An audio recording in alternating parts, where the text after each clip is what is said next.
ಡೆಮಾಕ್ರಸಿಯಲ್ಲಿ 4 pillar, ಒಂದು legislative, ಒಂದು executive, ಒಂದು ಜುಡಿಷರಿ, ಒಂದು ಪ್ರೆಸ್. ಯಾವಾಗ ಶಾಸಕಾಂಗ ಮತ್ತು ಎಕ್ಸಿಕ್ಯೂಟಿವ್ ಕೆಲಸ ಮಾಡಲ್ಲ ಆವಾಗ ನಾವು ಮೀಡಿಯಾದು ಸಪೋರ್ಟ್ ತಗೊಳ್ಳೋದು ಭಾಳ ಸೂಕ್ಷ್ಮತೆ ಇರ್ತದೆ. ಕಾರಣ ಯಾವಾಗ ಈ ಎಕ್ಸಿಕ್ಯೂಟಿವ್ ಯಾರು ಆಫೀಸರ್ಸ್ ಇದ್ದಾರಲ್ಲ ಅವ್ರು ಮಾಡಬೇಕಿರೋ ಕೆಲಸ ಅವರು ಮಾಡೋಕ್ಕೆ ಅವರು ಹಿಂದೆ ಸರಿತಾರೋ ಆವಾಗ ಈ ಮೀಡಿಯಾ ಅವರು ಸಹಾಯದಿಂದ ನಾವು ಅವ್ರ ಕೈಲಿ ಕೆಲಸ ಮಾಡಿಸೋವಂಥ ಪರಿಸ್ಥಿತಿ ಉದ್ಭವ ಆಗುತ್ತೆ. ಅದಕ್ಕೆ ಮೀಡಿಯಾಗೆ 4ನೇ ಸ್ತಂಭ ಅಂತ ಹೇಳಿದ್ದಾರೆ. 4ನೇ ಸ್ತಂಭದ ಮುಂದೆ ನಾನು ಕೆಲವೊಂದು ವಿಚಾರವನ್ನು ಪ್ರಸ್ತಾಪ ಮಾಡಬೇಕಂತಿದ್ದೀನಿ.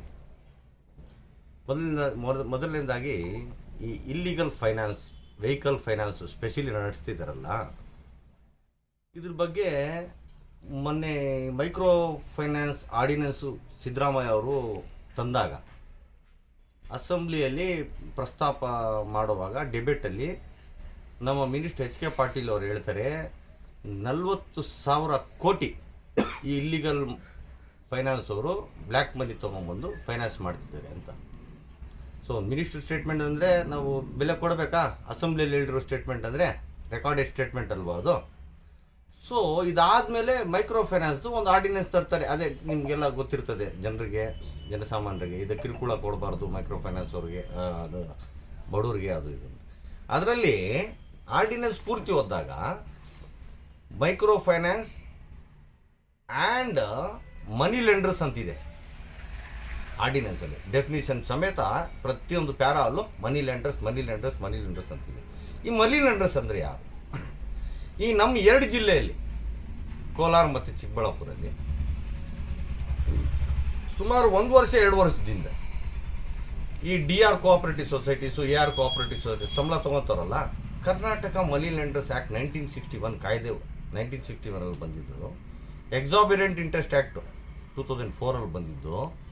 ಏನು ಸರ್ ಇಷ್ಟೆಲ್ಲ ಕಾಯ್ದೆ ಇದ್ದು ಈಗ ಮೊನ್ನೆ ಮೈಕ್ರೋ ಫೈನಾನ್ಸ್ ಕಾಯ್ದೆ ತೆಗೆದಿದ್ದಾರೆ, ತೊಗೊಂಬಂದಿದೆ ಸರ್ಕಾರ. ಇಷ್ಟೆಲ್ಲ ಇದ್ದು ನೀವು ಎಷ್ಟು ಕಂಪ್ಲೇಂಟ್ಸ್ ರಿಜಿಸ್ಟರ್ ಮಾಡ್ಕೊಂಡಿದ್ದೀರಾ? ನೀವು ಎಷ್ಟು ಜನದ ಮೇಲೆ ಆ್ಯಕ್ಷನ್ ತೊಗೊಂಡಿದ್ದೀರಾ? ಇಲ್ಲ ನೀವು ಯಾರೂ ಇಲ್ಲ ಅಂದಾಗ 40,000 ಕೋಟಿ ಬ್ಲ್ಯಾಕ್ ಮನಿ ಓಡ್ತಾ ಇದೆ ಅಂತ ಮಿನಿಸ್ಟರ್ ಹೇಳಿದ್ರು. ಅದು ಸುಳ್ಳ? ಇಲ್ಲ, ಇದು ನಿಜ. ಮೈಕ್ರೋ ಫೈನಾನ್ಸ್ ಆರ್ಡಿನೆನ್ಸ್ ಆದಮೇಲೆ ಅದರಲ್ಲಿ ಮನಿ ಲೆಂಡರ್ಸ್, ಇಲ್ಲಿಗಲ್ ಮನಿ ಲೆಂಡರ್ಸ್, ರಿಜಿಸ್ಟರ್ ಮನಿ ಲೆಂಡರ್ಸು ಬರ್ತಾರೆ ಅಂತ ಹೇಳಿದ್ಮೇಲೆ ಆರ್ಡಿನೆನ್ಸಲ್ಲಿ ನಮ್ಮ ಈ 2 ಜಿಲ್ಲೆಯಲ್ಲಿ ಅದರಲ್ಲಿ DSPಗೆ ಸೋ ಮೋಟೋ ಪವರ್ ಇದೆ FIR ಮಾಡೋಕ್ಕೆ. ಯಾರು ದೂರಿಲ್ಲ ಅಂದ್ರೂ ಅವ್ರಿಗೆ ಗೊತ್ತಾದ್ರೇ ಸೋ ಮೋಟೋ FIR ಮಾಡಬೇಕು. ಎಷ್ಟು ಮಾಡಿದ್ದಾರೆ ಅಂದರೆ ಕಾಯ್ದೆ ಬಂದಿದ ತಕ್ಷಣ ಎಲ್ಲ ಬಂದಾಗೋಯ್ತಾ? ಪೋಸ್ಕೋ ಕಾಯ್ದೆ ಬಂತು, ಮೊದಲು ರೇಪ್ಗಳು ನಡೀತಾ ಇತ್ತು. ಪೋಸ್ಕೋ ಕಾಯ್ದೆ ಬಂದಮೇಲೆ ಪೋಸ್ಕೋ ಎಲ್ಲ ಬಂದಾಗೋಯ್ತಾ? ನಡೀತಾ ಇದೆಯಲ್ಲ, ಕೇಸ್ಗಳು ಫೈಲ್ ಆಗ್ತಾ ಇದೆಯಲ್ಲ, ಇದೆ. ಬಟ್ಟು ಪೊಲೀಸವ್ರು ಏನು ಮಾಡ್ತಾರೆ, ಈ ಕಂಪ್ಲೇಂಟ್ ಕೊಡೋನು ಗಾಡಿಗೆ ಫೈನಾನ್ಸ್ ತೊಗೊಳೋನು ತೀರಾ ಬಡವಾನೇ ಇರ್ತಾನೆ. ಸೆಕೆಂಡ್ ಹ್ಯಾಂಡ್ ಗಾಡಿಗೆ ಫೈನಾನ್ಸ್ ತೊಗೊಳೋನು ಅವನು ಹೋಗ್ತಾನೆ, ಇದು ನಮಗೆ ಬರೋಲ್ಲ, ಹೋಗಯ್ಯ, ಅಲ್ಲಿಗೆ ಹೋಗಯ್ಯ, ಇಲ್ಲಿ ಹೋಗಯ್ಯ ಅಂತಾನೆ. ಅವನು ಏನು ಮಾಡ್ತಾನೆ? ಕಾನೂನು ಗೊತ್ತಿಲ್ಲ, ದುಡ್ಡು ಇಲ್ಲ. ಅಮ್ಮಮ್ಮ ಅಂದರೆ ಅವೆಲ್ಲೇ ಪೊಲೀಸ್ ಸ್ಟೇಷನಲ್ಲೇ ಕರೆದು ಸೆಟಲ್ಮೆಂಟ್, ಇಷ್ಟು ಕೊಡಬೇಕು, ಇನ್ನು ಬಡ್ಡಿ ಸಮೇತ ಇಷ್ಟು ಕೊಡಬೇಕು. ಇದು ನಡೆದಿದ್ದೀರಿ. ನಾನು ಕಂಪ್ಲೇಂಟ್ ಕೊಟ್ಟಿದ್ರೆ ನನಗೆ ಇದೇ ಟೌನ್ ಪೊಲೀಸ್ ಸ್ಟೇಷನಲ್ಲಿ ಸೆಟಲ್ಮೆಂಟ್ ಮಾಡಿಸೋ ಪ್ರಯತ್ನ ಮಾಡಿದ್ದಾರೆ. 8 ತಿಂಗಳಾಯಿತು. ನಾನೇ victim of this illegal finance. ತಗೊಳ್ಳಲ್ಲ, ಮಾಡಲ್ಲ. ಇದೆಲ್ಲ ಯಾಕಂದರೆ ಇಟ್ಸ್ ಎ ನಿಕ್ಸಸ್. ಈಗ ನೋಡಿ, ಈ ವೆಹಿಕಲ್ ಫೈನಾನ್ಸ್ ಕೊಡ್ತಾರೆ. ನಾನು ಚಿಕ್ಕಬಳ್ಳಾಪುರ DRಗೆ ಒಂದು ಕಂಪ್ಲೇಂಟ್ ಬರೆದಿದ್ದೀನಿ, ಕೇಸ್ ರಿಜಿಸ್ಟರ್ ಆಗಿದೆ, ನಡೀತಾ ಇದೆ, ಈಗ ಆರ್ಡರ್ಸ್ಗಿದೆ. ಕೋಲಾರ DRಗೆ ನಾನು ಕೊಟ್ಟಿದ್ದೀನಿ ಮೊನ್ನೆ ಕಂಪ್ಲೇಂಟ್. ಅವರು ಏನು ಹೇಳ್ತಾರೆ ಗೊತ್ತಾ? DRಸು ARಸು ಇದು ನಾವು ಮಾಡೋಕ್ಕೆ ಪವರ್ ಇದೆಯಾ, ನಮಗೆ ಬರುತ್ತಾ ಇಂಥ ನೀವು ಅಂತ ಕ್ಲಾಸ್ 1 ಕ್ಲಾಸ್ 2 ಅಧಿಕಾರಿಗಳು ಈ ರೀತಿ ಮಾತಾಡ್ತೀರಂದರೆ ನಾಚಿಕೆ ಆಗಬೇಕು. ಕಾನೂನು ಗೊತ್ತಿಲ್ಲ, ನೀವು ಇಂಪ್ಲಿಮೆಂಟ್ ಮಾಡಬೇಕು ಆ್ಯಕ್ಟ್, ಅದು ಮನಿ ಲೆಂಡರ್ಸ್ ಆ್ಯಕ್ಟುಗೆ ಚಚ್ಚುಚುರಿ ಮಾಡಿ ನೀವು ಅದ್ರ ಬಗ್ಗೆ ನೋಡ್ಕೋಬೇಕು. ನಿಮ್ಗೆ ಕಾನೂನು ಗೊತ್ತಿಲ್ಲ ಅಂದರೆ ಯಾವ ಸೆಕ್ಷನಲ್ಲಿ ನಮ್ಮ ಪವರ್ ಇದೆ ಅಂತ ಕೇಳ್ತಾರೆ. ನಾಚಿಕೆ ಆಗಲ್ವಾ? ಸೆಕ್ಷನ್ 39 ಮನಿ ಲೆಂಡರ್ಸ್ ಆ್ಯಕ್ಟ್ ಏನು ಹೇಳ್ತದೆ? ಎನಿ ಇಲ್ಲಿಗಲ್ ಫೈನಾನ್ಸರ್ಸ್ ಬಗ್ಗೆ ನೀವು ಪೊಲೀಸ್ ಕಂಪ್ಲೇಂಟ್ ಕೊಟ್ಟು ಪೀನಲ್ ಆ್ಯಕ್ಷನ್ ತೊಗೊಳ್ಳಿ ಅಂತ ಹೇಳಲ್ವಾ? ಮತ್ತು ಮೊನ್ನೆ 2025 ಇದೇ ಸೆಕ್ಷನ್ 39ನ ಎನ್ಹಾನ್ಸ್ ಮಾಡಿದ್ದಾರೆ, ಪನಿಷ್ಮೆಂಟ್ ಎನ್ಹಾನ್ಸ್ ಮಾಡಿದ್ದಾರೆ. ಇದು ನಿಮ್ಗೆ ಗೊತ್ತಿಲ್ವಾ? ಸೆಕ್ಷನ್ 3 ಏನು ಹೇಳ್ತದೆ? ಸೆಕ್ಷನ್ 3 ವಿತೌಟ್ ಆಪರೇಟಿಂಗ್ ಲೈಸೆನ್ಸ್, ಯಾರು ಲೈಸೆನ್ಸ್ ಇಲ್ಲದೆ ಆಪರೇಟ್ ಮಾಡಬಾರ್ದು ಅಂತ ಹೇಳ್ತದೆ ಮನಿ ಲೆಂಡರ್ಸ್. ಈ ರೀತಿ ಇದ್ದಾಗ ಈಗ ಈ ವೆಹಿಕಲ್ ಫೈನಾನ್ಸ್ ಅವ್ರು ಇದ್ದಾರೆ ನೋಡಿ, ಗಾಡಿಗಳಿಗೆ, ಸೆಕೆಂಡ್ ಹ್ಯಾಂಡ್ ಗಾಡಿಗಳಿಗೆ ಪಾಪ ಟಾಟಾ ಎಸ್ಸು, ಆಟೋ ಅವ್ರಿಗೆ ಫೈನಾನ್ಸ್ ಕೊಡ್ತಾರೆ. ಇವರು ಈ ಅಧಿಕಾರಿಗಳಿಗೆ ಯಾಮಾರಿಸಿದ್ದಾರೆ, ನಾವು ಹೈರ್ ಪರ್ಚೇಸ್ ಆ್ಯಕ್ಟಲ್ಲಿ ಬರ್ತೀವಿ ಅಂತ. ತೀರಾ ಸುಳ್ಳದು. ಇವ್ರು ಯಾಕೆ ಹೈರ್ ಪರ್ಚೇಸ್ ಆ್ಯಕ್ಟಲ್ಲಿ ಬರಲ್ಲ ಅಂದಾಗ ನೋಡಿ, ನಮಗೆ ನ್ಯಾಯಾಲಯದಕ್ಕಿಂತ ಉಚ್ಚ ನ್ಯಾಯಾಲಯ ಸುಪ್ರೀಂ ಕೋರ್ಟ್ಗಿಂತ ದೊಡ್ಡದು, ಹೈಕೋರ್ಟ್ಗಿಂತ ದೊಡ್ಡದು ಯಾರಿಲ್ಲ. ಕರೆಕ್ಟ್ ಏನ್ರಿ? ಯಾರೋ ಒಂದು ಆಫೀಸರ್ ಏನೋ ಹೇಳ್ದ ಅದು ಕಾನೂನು ಆಗಲ್ಲ. ಕರೆಕ್ಟಾ? ಸುಪ್ರೀಂ ಕೋರ್ಟ್ ಏನು ಹೇಳಿದೆ ನೋಡಿ, ನಾನು ವಿವರವಾಗಿ ಹೇಳ್ತೀನಿ ಒಂದೊಂದು line. Sundaram finance versus state of Kerala ಏನು ಹೇಳ್ತದೆ ಸುಪ್ರೀಂ ಕೋರ್ಟ್? ಇಲ್ಲಿ ನೋಡಿ, the true nature of the transaction must be determined from the terms of the agreement and the surrounding circumstances, not from the nomenclature used in the case. ಏನು ಇದ್ರ ಅರ್ಥ ಅಂದರೆ, ನೀವು hire ಪರ್ಚೇಸಲ್ಲಿ ಕೊಡಬೇಕಾದ್ರೆ ನೀವು ಓನರ್ ಇರಬೇಕು, ನೀವು ನನಗೆ ಗಾಡಿ ಲಾಸ್ಟಲ್ಲಿ ಟ್ರಾನ್ಸ್ಫರ್ ಮಾಡ್ತೀನಿ ಅಂತ ಅಗ್ರಿಮೆಂಟಲ್ಲಿ ಇರಬೇಕು. ಹೈರ್ ಆ್ಯಂಡ್ ಪರ್ಚೇಸ್, ಲಾಸ್ಟಲ್ಲಿ ಪರ್ಚೇಸ್ ಆಪ್ಷನ್ ಬರಲೇಬೇಕು. ಬೇಲ್ಮೆಂಟ್ ಆ್ಯಂಡ್ ಪರ್ಚೇಸು ಆ ಕಾನ್ಸೆಪ್ಟ್ ಇದ್ರೆ ಮಾತ್ರ ಹೈರ್ ಪರ್ಚೇಸ್ ವರ್ಕೌಟ್ ಆಗೋದು. ಸುಪ್ರೀಂ ಕೋರ್ಟ್ ಏನು ಹೇಳ್ತದೆ, ವೇರಿಯಸ್ ಕೋರ್ಟ್ಸ್ ಏನು ಹೇಳ್ತದೆ ಗೊತ್ತಾ? ಹೈರ್ ಪರ್ಚೇಸ್ ಮುಖವಾಡ ಹಾಕ್ಕೊಂಡು ಮನಿ ಲೆಂಡಿಂಗ್ ದಂಧೆ ಮಾಡಂಗಿಲ್ಲ. ಅರ್ಥ ಆಗ್ತದೆಯಾ? ಹೈರ್ ಪರ್ಚೇಸ್ ಆ್ಯಕ್ಟ್ ಮುಖವಾಡ ಹಾಕ್ಕೊಂಡು ನೀವು ಮನಿ ಲೆಂಡಿಂಗ್ ದಂಧೆ ಮಾಡಂಗಿಲ್ಲ. ಇದು ಸ್ಪಷ್ಟವಾಗಿ ಕರ್ನಾಟಕ ಹೈಕೋರ್ಟು, ಸುಪ್ರೀಂ ಕೋರ್ಟು 3 ಕೇಸಲ್ಲಿ 4 ಕೇಸಲ್ಲಿ ಹೇಳಿದೆ. ಕರ್ನಾಟಕ ಹೈಕೋರ್ಟ್ ಒಂದು 4-5 ಕೇಸಲ್ಲಿದೆ, ನನ್ನ ಹತ್ರ ಇದೆ ಎಲ್ಲ ಕೇಸಸ್ಸು. ಬಾಂಬೆ ಹೈಕೋರ್ಟ್ ಹೇಳಿದೆ, ಔರಂಗಾಬಾದ್ ಬೆಂಚು, ಸುಮಾರು ಹೈಕೋರ್ಟ್ಸ್ ಎಲ್ಲ, Kerala high court, Tamil Nadu high court, Telangana high court ಎಲ್ಲ ಅದೇ ಹೇಳಿದೆ. ಇದನ್ನು ಮೀರಿ ಇವರು ಅಧಿಕಾರಿಗಳಿಗೆ ಯಾಮಾರಿಸಿ, ಯಾರು ಈ ವೆಹಿಕಲ್ ಫೈನಾನ್ಸರ್ಸು ಫೈನಾನ್ಸ್ ಕೊಡ್ತಿದ್ದಾರೆ. ನಾವು ದೂರು ಕೊಟ್ಟಾಗ ನಮ್ಮ ಪವರ್ ಇದೆಯಾ, ನಮ್ಗೆ ಮಾಡ್ಬೋದಾ, ನಾವು ಹಿಂಗ ಆಯಿತು. ಸರ್ಕಾರಕ್ಕೆ ಕಾಳಜಿ ಇದೆ, ಸರ್ಕಾರ ಇಂಥ ಇಲ್ಲಿಗಲ್ ಫೈನಾನ್ಸರ್ಸ್ ವಿರುದ್ಧ ಕ್ರಮ ತಗೋಬೇಕಂತ ಕಾನೂನುಗಳು ತಂದಿದೆ. ಮೊನ್ನೆ ಕೂಡ ಸಿದ್ದರಾಮಯ್ಯ ಮೈಕ್ರೋ ಆರ್ಡಿನೆನ್ಸ್ ತಂದರು, ಮೆಚ್ಕೊಳ್ಳೋಂಥ ಕಾನೂನು. ಬಟ್ ಇಂಪ್ಲಿಮೆಂಟ್ ಯಾರು ಮಾಡ್ತಾರೆ? ಗ್ರೌಂಡಲ್ಲಿ ಅಧಿಕಾರಿ ತಾನೇ ಇಂಪ್ಲಿಮೆಂಟ್ ಮಾಡಬೇಕು. ಡಿ ಸಿಗೆ ಫುಲ್ ಪವರ್ ಮೈಕ್ರೋ ಫೈನಾನ್ಸ್ ಆರ್ಡಿನೆನ್ಸಲ್ಲಿ. ಡಿ ಸಿ ಸಾಹೇಬ್ರೆ ಎಷ್ಟು ಕೇಸ್ ಹಾಕಿದ್ದೀರಿ ನೀವು ಈ ಜಿಲ್ಲೆಯಲ್ಲಿ, ಆ ಜಿಲ್ಲೆಯಲ್ಲಿ? ಆರ್ಡಿನೆನ್ಸ್ ಮಾಡಿ ಸರ್ಕಾರದ ಉದ್ದೇಶ ಏನೋ ಕರೆಕ್ಟ್ ಆಗಿದೆ, ಬಟ್ ಪೇಪರ್ಗೆ ಆಗಬೇಕು. ಪೇಪರ್ ಅದೊಂದು paper, it's just piece of ಪೇಪರಾ? It doesn't so.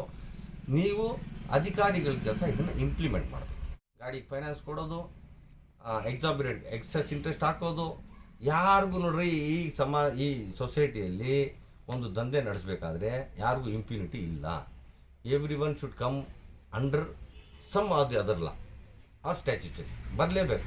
RBI ಇಂದ ಲೈಸೆನ್ಸ್ ಇಲ್ಲ, ನಮ್ಮ DR ಕಡೆಯಿಂದ ಮನಿ ಲೆಂಡರ್ ಲೈಸೆನ್ಸ್ ತಗೊಳ್ಳಲ್ಲ, ದಂಧೆ ಮಾಡ್ತಿದ್ದಾರೆ. ಅವ್ರು ಸಮಜಾಯಿಸ್ಕೊಡ್ತಾರಲ್ಲ ಬಂದು DR ಆಫೀಸ್ಗಳಿಗೆ, ಪೊಲೀಸ್ ಸ್ಟೇಷನ್ಗಳಿಗೆ ಈ ವೆಹಿಕಲ್ ಫೈನಾನ್ಸರ್ಸ್ ಬಂದು, ಸ್ವಾಮಿ ನಾವು ಲೀಗಲ್ಲು, ನಮಗೆ ಯಾರು ಕೇಳಂಗಿಲ್ಲ, RBIನೂ ಕೇಳಂಗಿಲ್ಲ, ನಮಗೆ DR ಮನಿ ಲೆಂಡರ್ಸಲ್ಲೂ ನಾವು ಬರಲ್ಲ, ನಾವು ಹೆಂಗೆ ಬೇಕಾದರೂ ದಂಧೆ ಮಾಡ್ಕೋಬೋದು, ಏನು ಬೇಕಾದರೂ ಬಡ್ಡಿ ಹಾಕ್ಕೋಬೋದು. ಮೊನ್ನೆ KGF ಅಲ್ಲಿ ಒಂದು ಇನ್ಸಿಡೆಂಟ್ ಕೇಳಿಬಂತು. ಚಾಕುಗಳಿಟ್ಟು ಗಾಡಿ ಸೀಸ್ ಮಾಡ್ಕೊಂಡು ಹೋಗಿದ್ದಾರಂತೆ, ಕಾರ್ ಹೆಂಗಸರಿದ್ರೆ ಚಾಕು ಕತ್ತಿಗೆ ಈ ಸೀಸಿಂಗ್ ಅವ್ರು ಇರ್ತಾರೆ ನೋಡಿ. ಪೊಲೀಸರು ಏನ್ರಿ ಮಾಡ್ತಿದ್ದಾರೆ? ಪೊಲೀಸವರು ಇವ್ರ ಜೊತೆ ಈಗ ಬಡವರು ಹೋದರೆ, ಈಗ ನೋಡಿ ಅವ್ರ ಹತ್ರ ಫೈನಾನ್ಸ್ ಮನಿ ಪವರ್ ಇದೆ, ರೋಡಿಸಮ್ಗೆ ಸೀಸರ್ಗಳಿಗೆ ಬಿಡ್ತಾರೆ. ಈ ಸೀಸರ್ದು ಡೇಟಾ ಕಲೆಕ್ಟ್ ಮಾಡಿ ಇಟ್ಕೋಬೇಕು ಪ್ರತಿ ಪೊಲೀಸ್ ಸ್ಟೇಷನವರು. ಯಾರಪ್ಪ ನಮ್ಮ ಚಿಂತಾಮಣಿಲಿ ಈ ರಿಕವರಿ ಮಾಡೋ ಏಜೆಂಟ್ಸು, ಯಾವ ಬ್ಯಾಂಕಿಗೆ ನೀನು ರಿಕವರಿ ಮಾಡ್ತಾ ಇದೆಯಾ, ನಿನಗೆ ಅಥರೈಸೇಷನ್ ಇದೆಯಾ, ನೀನು ಅದು ಅಂಥವ್ರದನ್ನ ಸೆಪ್ರೇಟ್ ಫೈಲ್ ಮಾಡಬೇಕು. ನಾಳೆ ದಿನ ಯಾರು ಹೋಗಿದೆ ಚಾಕುದೇ ಕೊಡ, ನಾನು ರಿಕವರಿ ಮಾಡೋಕ್ಕೆ ಬಂದಿದ್ದೀನಿ ಅಂತ ಕಾರ್ ಕಿತ್ಕೊಂಡು ಹೋಗ್ಬಿಟ್ರೆ ನೋಡ್ರಿ. ಒಂದು SBI ಅಂತ ಬ್ಯಾಂಕು ರಿಕವರಿ ಮಾಡಬೇಕಾದ್ರೆ ಅದಕ್ಕೆ RBI ಇಂದ ಪ್ರೊಸೀಜರ್ ಇದೆ, ರೂಲ್ಸ್ ಇದೆ. ಇವ್ರದ್ದು ದಬ್ಬಾಳಿಕೆ ಬಿಟ್ಟರೆ ಏನಿಲ್ಲ ಯಾರ್ದು. ಬಟ್ ಮತ್ತೆ ಇವ್ರು ಯಾರಿಗೂ ಕೇಳಬಾರ್ದಂತೆ. ಪೊಲೀಸವರು ಅಯ್ಯೋ ನಮಗೆ ಬರುತ್ತಾ, ನಮಗೆ ಬರಲ್ಲ, ಅಸಹಾಯಕತೆ ತೋರಿಸೋದು. ಅಸಹಾಯಕತೆ ಅಲ್ಲ ಅದು ಇನ್ನೇ ಬೇರೆ ಥರ ಇರ್ತದೆ. ನಮಗೆ ಬರಲ್ವೇ, DR ಹೋದರೆ ನಮಗೆ ಬರ್ತದ ಕಾನೂನು, ನಾವು ಆ್ಯಕ್ಷನ್ ತೊಗೊಳಕ್ಕಿದೆಯಾ? ನಾಚಿಕೆ ಆಗ್ಬೇಕು ನೀವು ನೋಡ್ಕೋಬೇಕ್ರಿ ಕಾನೂನು ಬಗ್ಗೆನೇ. ನಿಮಗೆ ಗೊತ್ತಿಲ್ಲ ಅಂದರೆ, ಓದಿಲ್ಲ ಅಂದರೆ ಏನು ಡ್ಯೂಟಿ ಮಾಡ್ತೀರಾ? ಈಗ ನನಗೆ ಇಷ್ಟ ಹೇಳಿ, ನಾನು ಅವ್ರ ಮೇಲೆ ನೇರ ಆರೋಪ ಮಾಡಿದ್ದೆ, ಕೋಲಾರ ಮತ್ತು ಚಿಕ್ಕಬಳ್ಳಾಪುರ DR. ಎಷ್ಟು ನೀವು ಮನಿ ಲೆಂಡಿಂಗಲ್ಲಿ ಕೇಸಸ್ ರಿಜಿಸ್ಟರ್ ಮಾಡಿದ್ದೀರಿ? ಹಾಂ, ಮಾಡಬೇಕಲ್ಲ, ಕಾನೂನು ಇದೆ ಅಲ್ಲ. ಯಾಕೆ ಯಾರು ಮಾಡ್ತಾ ಇಲ್ವಾ? ನಿಮ್ಮ ಪತ್ರಕರ್ತರುಗಳಿಗೆ ಇಲ್ಲಿಗಲ್ ಫೈನಾನ್ಸ್ ನಡೀತಾ ಇಲ್ವಾ ಜಿಲ್ಲೆಯಲ್ಲಿ? ಎಷ್ಟು ನೀವು ದೂರು ದಾಖಲಿಸ್ಕೊಂಡಿದ್ದೀರಾ? ಎಷ್ಟು ಜನದ ಮೇಲೆ ಸುಮೋಟೋ ನೀವು ಆ್ಯಕ್ಷನ್ ತೊಗೊಂಡಿದ್ದೀರಾ? ಯಾರ ಮೇಲೇನೂ ನೀವು ಆ್ಯಕ್ಷನ್ ತೊಗೊಳಲ್ಲ. ಯಾಕೆ ಹೇಳಿ? ಏನೋ ಅವ್ರು ಗೊತ್ತಿರ್ತದೆ ರೀ, ಎಲ್ಲ ಯಾರು ದಂಧೆ ಮಾಡ್ತವ್ರು ಯಾರು ಎಲ್ಲ ಗೊತ್ತಿರ್ತದೆ, ಬಟ್ ಅವ್ರು ತಗೊಳಕ್ಕೆ ಹೋಗಲ್ಲ. ಇದನ್ನು ಮೀರಿ ಈ ಸಬ್ ಫೈನಾನ್ಸರ್ಸ್ ಅಂತ ಬಂದಿದ್ದಾರೆ. ಅಂದರೆ NBFC ಮುತ್ತೂಟ್ ಫೈನಾನ್ಸ್ ಇದೆಯಲ್ಲ, example IndusInd finance, Hinduja finance, ಇವ್ರ ಹತ್ರ ನಾವು ಫಸ್ಟ್ ಸಬ್ ಫೈನಾನ್ಸರ್ಸ್ ಅಂತ ಹೇಳ್ಬಿಟ್ಟು ಇವ್ರು ಇಲ್ಲಿಗಲ್ ಆಗಿ ಕೆಲವರು ನಡೆಸ್ತವ್ರೆ. ಅವರು ಲೈಸೆನ್ಸ್ ಪಡೆದಿರ್ತಾರೆ NBFCಯಲ್ಲಿ, ಯಾರು RBI ಹತ್ರ NBFC ಲೈಸೆನ್ಸ್. ನಾವು ಇವ್ರು ಸಬ್ ಅಂತ ಹೇಳ್ಬಿಟ್ಟು, ಈಗ ಈ ಹಿಂದೂಜಾ ಫೈನಾನ್ಸ್ ಇದೆ, ರಿಜಿಸ್ಟರ್ಡ್ ಫೈನಾನ್ಸ್, ಅದ್ರ ಬಗ್ಗೆ ನಮಗೇನು ಸಂಶಯ ಇಲ್ಲ. ಗುಡ್, RBI ರಿಜಿಸ್ಟರ್ ಆಗಿದೆ. ನಿಮ್ಗೆ ಕೆಳಗಡೆ ಯಾರೋ ಪಾರ್ಟ್ನರ್ಶಿಪ್ ಅಂತ ಹೇಳ್ಬಿಟ್ಟು ಕೆಲವೊಂದು ಫೈನಾನ್ಸ್ಗಳು ಮಾಡ್ತಾ ಇದ್ದಾರಲ್ಲ, ಅವ್ರು ಎಷ್ಟು ಇಲ್ಲಿಗಲ್? ಅವರೇ ಸ್ವಂತ ದುಡ್ಡಲ್ಲಿ ಅವ್ರ ಅಕೌಂಟಿಂದ ದುಡ್ಡು ಟ್ರಾನ್ಸ್ಫರ್ ಮಾಡ್ತಾರಲ್ಲ, ಇದು ಲೀಗಲ್ಲ? ಅವರೇ ಬಡ್ಡಿ ಸಮೇತ ಇನ್ಸ್ಟಾಲ್ಮೆಂಟ್ ವಸೂಲಿ ಮಾಡ್ತಾರಲ್ಲ, ಅವ್ರ ಅಕೌಂಟ್ಗೆ ಹಾಕ್ಸ್ಕೊತಾರಲ್ಲ, ಅದು ಲೀಗಲ್ಲ? ಮತ್ತೆ ಅವ್ರದ್ದೇ ಸ್ವಂತ ಹೆಸರಲ್ಲಿ ಅವ್ರದ್ದೇ ಸ್ವಂತ ಸೀಲ್ ಸೈನ್ ಹಾಕಿ ಫೈನಾನ್ಸ್ ಕೊಡ್ತಾ ಇರಲ್ಲ, RTO ಆಫೀಸಲ್ಲಿ ಎಂಡಾಸ್ ಮಾಡ್ತಾ ಇದ್ದಾರಲ್ಲ, ಇದು ಲೀಗಲ್ಲ? ನಿಮ್ಮ ಸಬ್ ಫೈನಾನ್ಸರ್ಸ್ಗೆ ಇಷ್ಟೆಲ್ಲ ಲೀಗಲ್ ಪವರ್ ಇದೆಯಾ? ರಿಕವರಿನೂ ಅವರೇ ಮಾಡ್ತವ್ರೆ. ಕಟ್ಟಿಲ್ಲ ಅಂದ ಸಂದರ್ಭದಲ್ಲಿ ಚೆಕ್ ಬೌನ್ಸ್ ಕೇಸುಗಳು ಈತನೇ ಆಗ್ತಿದ್ದಾನೆ, ಸೀಲು ನಿಮ್ಮದು, ವ್ಯವಹಾರ ಮಾಡೋದು ಇವರು. ಇದು ಲೀಗಲ್ಲ? ಇದು RBI ಇದೆಯಾ? RBI master circular, fair practice code ಅಂತ ರೂಲ್ಸಲ್ಲಿ ಇವ್ರಿಗೆ ಎಷ್ಟು ಪವರ್ಸ್ ಇದೆ ಏನೋ, ಬರೀ ಒಂದು ಇವರು ಆಪರೇಟಿವ್ ಏಜೆಂಟ್ ಅಷ್ಟೇ. ಇವ್ರಿಗೆ ಕಸ್ಟಮರ್ ಹಿಡ್ಕೊಂಬರೋದು, ಕೊಡೋದು. ಇವರು ಹಿಂದೂಜಾ ಫೈನಾನ್ಸಲ್ಲಿ 10 ರೂಪಾಯಿಗೆ ತಂದು 20 ರೂಪಾಯಿ ಬಡ್ಡಿ ಕೊಡ್ತಾರೆ.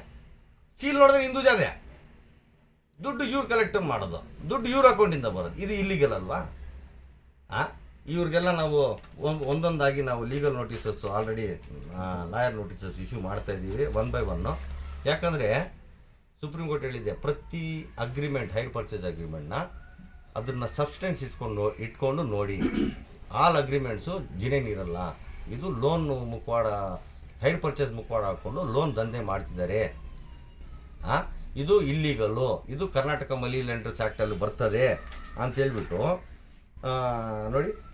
ಅನುಪಮ finance versus state of Andhra Pradesh, hire purchase agreement executed by are loans recoverable with interest. Loan ಅಂದಾಗ ಮನಿ ಲೆಂಡರ್ಸಲ್ಲಿ ಬರ್ತಾರೆ, ಓಕೆನಾ? ಇಲ್ಲ RBI ಅಲ್ಲಿ ಬರ್ತಾರೆ ನೋಡಿ. Manjunatha finance versus state of Karnataka,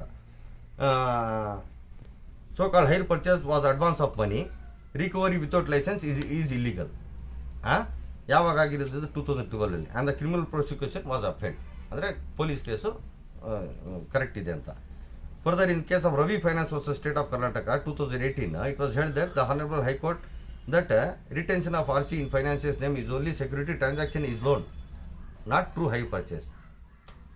ಅಲ್ಲ, ಹೈರ್ ಪರ್ಚೇಸ್ ಬರಲ್ಲ, ಇದು ಲೋನ್ ಅಂತ ನೋಡಿ.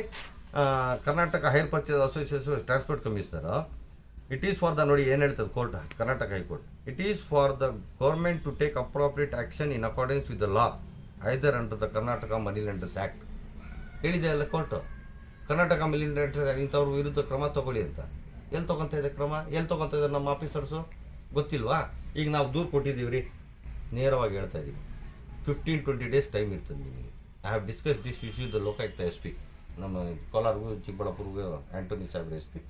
I have discuss with the DSP. ಮೊನ್ನೆ ಲೋಕಾಯುಕ್ತ ಜಸ್ಟಿಸ್ ಬಂದಾಗೂ ಉಪಲೋಕಾಯುಕ್ತವರು ನಾನು ಹೇಳಿದೆ, ನನ್ನ ಮ್ಯಾಟ್ರ್ ಅವರು ರೆಫರ್ ಮಾಡಿ ಅಂತ ಹೇಳಿದ್ದಾರೆ. ಈ ಅಧಿಕಾರಿಗಳ ವಿರುದ್ಧ ನೀವು ಕ್ರಮ ಜರುಗಿಸಿಲ್ವಾ? ನೀವು ನಿಮ್ಮ ಪವರ್ಸ್ ಇಲ್ಲ ಅಂತ ರೈಟಿಂಗಲ್ಲಿ ಎಂಡಾರ್ಸ್ಮೆಂಟ್ ಕೊಡಬೇಕು ನನಗೆ. ಕೊಟ್ಟಿಲ್ಲ ಅಂದರೆ ನಿಮ್ಮ ಮೇಲೆ dereliction of duty, abuse of power charge ಮಾಡಿ ನಾವು ಲೋಕಾಯುಕ್ತ ಅಲ್ಲಿ ದೂರು ಕೊಡ್ತೀವಿ. ಇಲ್ಲ ಇದನ್ನು ಯಾರಾದರೂ ಇದು ಲೀಗಲ್ಲು, ವೆಹಿಕಲ್ ಫೈನಾನ್ಸು ಕೊಡೋದು, ಲೋನ್ ಕೊಡೋದು ಲೀಗಲ್ ಅಂತ ಸಮರ್ಸ್ಕೊಳ್ತೀರಾ, ಅದಕ್ಕೆ ಸ್ಪಷ್ಟವಾದ ಗ್ರೌಂಡ್ಸ್ ಕೊಡಬೇಕು ಎಂಡಾರ್ಸ್ಮೆಂಟಲ್ಲಿ. ಇಲ್ಲ ನೀವು ಈ ಕೋರ್ಟ್ ಕಾನೂನನ್ನ ಉಲ್ಲಂಘನೆ ಮಾಡೋಂಗಿರ್ತದೆ. ನಿಮಗೆ ಇದು ಲೀಗಲ್ ಅಂತ ಸಮರ್ಸ್ಕೊಳ್ಳೋಕ್ಕೆ ಧೈರ್ಯ ಇದ್ದರೆ ಕೊಡಿ, ನಿಮ್ಮ ಗ್ರೌಂಡ್ಸ್ ಹಾಕಿ ಕೊಡಿ. ನಾನು ಮತ್ತೆ ಕಂಟೆಂಟ್ ಮೂವ್ ಮಾಡ್ತೀನಿ. ಇಲ್ಲ ಆ್ಯಕ್ಷನ್ ತೊಗೊಳ್ಳಿ. ಏನೋ ಸರ್ಕಾರ ನೇಮಿಸಿರೋದೆ ನಿಮಗೆ ಇಂಥ ಕೆಲಸ ಮಾಡೋಕ್ಕೆ, ಅರ್ಥ ಆಗ್ತಾಯಿದೆ? ಬಡವ್ರ ಪರವಾಗಿ ಕೆಲಸ ಮಾಡೋಕ್ಕೆ ಗೊತ್ತಿಲ್ಲ ಸರ್. ಈ 2 yearಗೂ ಕರ್ನಾಟಕ ಮನಿ ಲೆಂಡರ್ಸ್ ಆ್ಯಕ್ಟಲ್ಲಿ 1961 ಆ್ಯಕ್ಟ್ ಅಷ್ಟು ವರ್ಷ ಕ್ಲಾಸ್ 1 ಆಫೀಸರ್ಸು. ಸೆಕ್ಷನ್ ಯಾವ ಸೆಕ್ಷನಲ್ಲಿ ಏನಿದೆ ಗೊತ್ತಿಲ್ಲ. ಎಂಥ ಬೇಜವಾಬ್ದಾರಿ ಥರದಿಂದ ಕೆಲಸ ಮಾಡ್ತಿದ್ದಾರೆ. ಬರೀ ಸ್ಯಾಲ್ರಿಗೆ ಕೆಲಸ ಮಾಡ್ತವ್ರ, ಇಲ್ಲ ಬಡವ್ರ ಪರವಾಗಿ ಕೆಲಸ ಮಾಡಬೇಕು ಅಂತ ಸರ್ಕಾರ ಹೇಳಿದೆಯಲ್ಲ. ಸರ್ಕಾರದ ಉದ್ದೇಶ ನಿಮ್ಗೆ ಕ್ಲೀನಾಗಿ ಕಾಣಿಸ್ತಾ ಇದೆಯಲ್ಲ, ಮಾಡ್ರಿ ಸರ್. ಲಾಸ್ಟ್ ಇಯರ್ ಫೆಬ್ರವರಿಯಲ್ಲಿ ಮೈಕ್ರೋ ಫೈನಾನ್ಸ್ ಲಾಗು ಆಗಿರೋದು, ನೋಟಿಫೈ ಆಗಿರೋದು. ಒಂದು ಕೇಸ್ ಇವತ್ತಿಗೂ ಫೈಲ್ ಆಗಿಲ್ಲ 2 ಜಿಲ್ಲೆಯಲ್ಲಿ. ಅಂದರೆ ಎಂಥ ನಾಚಿಕೆಡ ಸಂಗತಿ. ಏನು ನಡೀತಾ ಇಲ್ವಾ? ಮನಿ ಲೆಂಡಿಂಗ್ ನಡೀತಾ ಇಲ್ವಾ? ಇಲ್ಲಿಗಲ್ ಮನಿ ಲೆಂಡಿಂಗ್ ನಡೀತಾ ಇಲ್ವಾ? ಎಲ್ಲ ನಡೀತಾ ಇದೆ. ಇವರೆಲ್ಲ ಕೈ ಜೋಡಿಸ್ಕೊಂಡು ಕೆಲಸ ಮಾಡೋ ಅಧಿಕಾರಿಗಳು ಇವರು. ನಾನು ಸುಮ್ಮನೆ ತತ್ವ ಇಲ್ಲದೆ ಇನ್ನೇನು ಜಾಸ್ತಿ ಹೇಳೋಕ್ಕೆ ಹೋಗಲ್ಲ. Finance versus state of Tamil Nadu. Hire purchase agreements use by financiers are nothing but money lending transaction. ಇನ್ನೇನು ಬೇಕು ಸರ್? ಕೋರ್ಟ್ಗಿಂತ ದೊಡ್ಡವ್ರು ಯಾರಾದ್ರೂ ಇದ್ದಾರಾ? ಇದು ಮಾಡಲೇಬೇಕು. ಈಗ ಈ ಸಬ್ ಫೈನಾನ್ಸಿಯರ್ಸ್ ವಿರುದ್ಧ ನಾವು already notices, legal notices issue ಮಾಡಿದ್ದೀವಿ. ಈಗ RBIಗೂ ಬರೆಯೋ ಪ್ರಸಕ್ತಿ ಬರ್ತದೆ. ಈಗ ಶಾಸಕಾಂಗ ಎಕ್ಸಿಕ್ಯೂಟಿವ್ ಮಾಡಿಲ್ಲ ಅಂದಾಗ ನಾನು ಪತ್ರಕರ್ತರ ಬಂದಿದ್ದೀನಿ. ನೆಕ್ಸ್ಟು ಈ DRಸು, ಈ ಕೋಲಾರ ಚಿಕ್ಕಬಳ್ಳಾಪುರ DRs ಏನು ಮಾಡ್ತಾರೆ, ಪೊಲೀಸವ್ರು ಏನು ಮಾಡ್ತಾರೆ ನೋಡಿಕೊಂಡು ನಾವು ನ್ಯಾಯಾಂಗ ಅಂತ ಹೇಳ್ದಲ್ಲ, 4ನೇ ಸ್ತಂಭ, ಅದಕ್ಕೆ ಹೋಗಬೇಕು ಅನ್ನೋ ಪರಿಸ್ಥಿತಿ ಬಂದೆ. ಅದಕ್ಕೆ ಹೋಗ್ತೀವಿ. ಇದು ಉದ್ಭವ ಆಗುತ್ತೆ. ಅಲ್ಲಿ ನ್ಯಾಯಾಂಗದಲ್ಲಿ ಹೋಗ್ಬಿಟ್ಟು ನಾವು ಏನಿದೆ ನಮ್ಮದು ಪ್ರಸ್ತಾಪ ಮಾಡ್ತೀವಿ. ನೋಡ್ರಿ, ಇದು DRಗಳು ಕೊಟ್ಟಿರೋದು, ಇವ್ರು ಲೈಸೆನ್ಸ್ಗಳು ಪಡೆದಿಲ್ಲ. ಇಲ್ಲಿಗಲ್ ಫೈನಾನ್ಸ್ ಅವರು ನೋಡಿ ಎಂಡಾರ್ಸ್ಮೆಂಟ್ ಕೊಟ್ಟಿದ್ದಾರೆ. ಇಲ್ಲಿಗಲ್ಲು ಇವ್ರು ಲೈಸೆನ್ಸ್ ಇಲ್ದಿರ ಇನ್ನು ಯಾರೋ ಕರ್ನಾಟಕ ಫೈನಾನ್ಸ್ ಅಂತೆ, ಇನ್ಯಾರೋ KK ಫೈನಾನ್ಸ್ ಅಂತೆ. ಯಾರಿರಲ್ಲ, ಎಲ್ಲಿಂದ ಬಂದಿದ್ದಾರೆ, ಏನಕ್ಕೆ ಹೆಂಗೆ ದಂಧೆ ಮಾಡ್ತಾರೆ? ಒಂದು ಅಲ್ಲ ರೀ, ಒಂದು ತೊಳ್ಳೋ ಗಾಡಿ ಅಲ್ಲೇ ನಿಮ್ಮ ಪತ್ರಕರ್ತರು ಗೊತ್ತು ಇಟ್ಕೋಬೇಕಂದ್ರೆ ಸ್ಟ್ರೀಟ್ ವೆಂಡರ್ಸ್ ಆ್ಯಕ್ಟಲ್ಲಿ ಒಂದು ಲೈಸೆನ್ಸ್ ಮಾಡಿಸ್ಕೋಬೇಕು. ಏನು ರೀ ಪತ್ರಕರ್ತರೆ, ಮುನ್ಸಿಪಲಲ್ಲಿ ಮಾಡಿಸ್ಕೋಬೇಕಾ? ಟ್ರೇಡ್ ಲೈಸೆನ್ಸ್ ಉಂಟು, ಯಾವುದು ಇಲ್ಲ ರೀ. ಸೀಲ್ ಹಾಕ್ತಾರಲ್ಲ, ಸೀಲ್ಗೆ ನಿಮ್ಗೆ ಏನು ಪವರ್ಸು ಸೀಲ್ ಹಾಕೋಕ್ಕೆ? ಅದನ್ನು ಮತ್ತೆ RTO ಕೊಡ್ತಿರಲ್ಲ. ಏನೋ ಇದು ನೀವು ಲಾರ್ಡ್ ಗವರ್ನರ್ಸ್ ಇದ್ದಂಗೆ. RTO ಕೊಟ್ಟರೆ ಅವರು RTO ಅವರು ಸೀಲ್ ಹೊಡೆದು ಕೊಡ್ತಾರಲ್ಲ. ನಾಚಿಕೆ ಆಗುತ್ತೆ. ಇಂಥ ಫೈನಾನ್ಸ್ಗಳು ನಡೀತಾ ಇದ್ರು ನೀವು ಸುಮ್ಮನೆ ಕೂತ್ಕೊಂತೀರಲ್ಲ. ಅದು ಈ DRಸು ಇಲಾಖೆಯವರು ಬೇಕಂತೆ ಮಾಡ್ತಿದ್ದಾರೆ ಅಂತ ನಮ್ಮ ಅನುಮಾನ. ನಿಮ್ಗೇನೋ ಪ್ರಶ್ನೆ ಇದೆಯಾ?